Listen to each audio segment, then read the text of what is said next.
So 1 week on from the disappearance of flight MH370, we seem no nearer to knowing its fate. The latest theory that its communication systems could have been deliberately disabled merely increases the number of possibilities. Our reporter Cordelia Lynch has been looking into the unanswered questions. So still no plane, but streams of data to sift through. This company, with offices in London, is providing some of the clues. One of its satellites heard some of the pings from the missing airliner. They're typically installed on the top of the aircraft, and the satellite signals hit the antenna and then routed into the satellite communications radio and into the aircraft to communicate as the aircraft wishes. So these effectively receive the pings? These receive the polling data and also transmit and receive voice communications or data communications. When all other communication systems are switched off, this is effectively the fallback plan. It doesn't hold all the answers, but it does mean we now have two vast areas of interest identified in the northern and southern hemispheres. The satellite was orbiting the Earth at almost 36,000 kilometres above sea level when it sent and received the crucial signals or pings from the aircraft once an hour.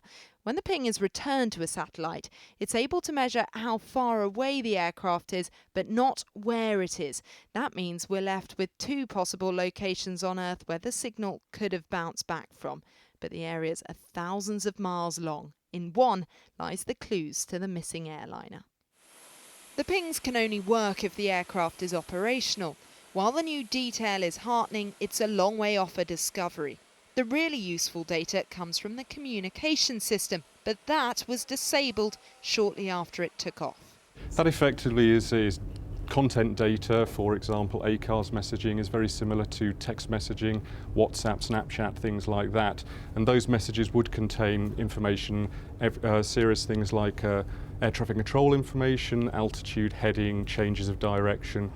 If it is the case that the plane continued to fly for several hours, then it might also be that the engines continue to send back information to the manufacturers. That's part of routine monitoring in modern planes. In this case, the manufacturers are the British company Rolls-Royce. They're remaining tight-lipped for now, but say they agree with the Malaysian authorities that the last transmission was at 1:07. Today, the authorities also told us the Boeing airliner was deliberately diverted. It has at least narrowed theories of foul play. One is that the aircraft has been hijacked and has been landed somewhere. They've managed to get all the communication devices off all the passengers as well. And then there is ransom demands going on that aren't in the public domain. So the aircraft is worth well over $50 million, and then each of the passengers' lives, say $1 million there. So there could be negotiations with embassies and the insurance companies, and that wouldn't necessarily be public domain. But that raises as many questions as it answers. Not least, how does a plane with all the benefits of the modern era disappear off the radar?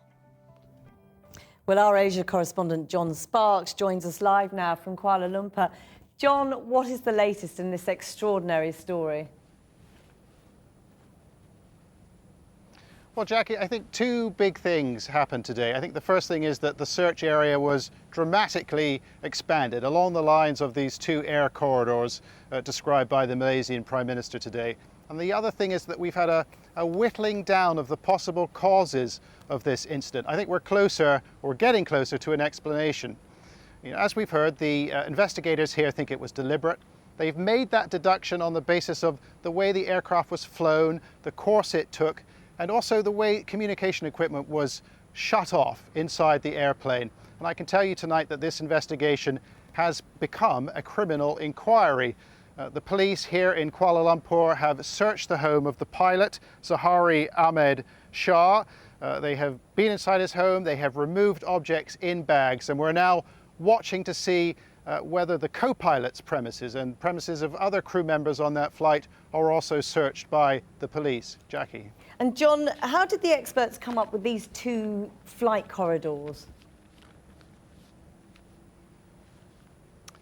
It's very interesting that the person or persons who tried to shut down the communication equipment on Flight 370 didn't succeed entirely. There was a computer system that was still trying to make contact with make contact with satellites, and it was trying to do it through these pings.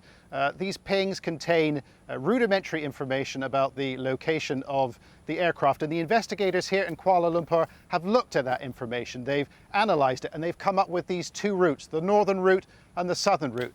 And I think on the face of it, the southern route is more likely. And I can tell you that the US news agency Bloomberg is saying that, or suggesting that the last blip or the last ping was recorded 1,000 miles off the coast of Perth in Western Australia. The northern route is much more problematic. Flight 370 would have had to have passed over countries with much more robust radar systems. And you'd expect them to have taken some evidence from those radar systems about 370. John, Back to you. thanks very much in Kuala Lumpur there.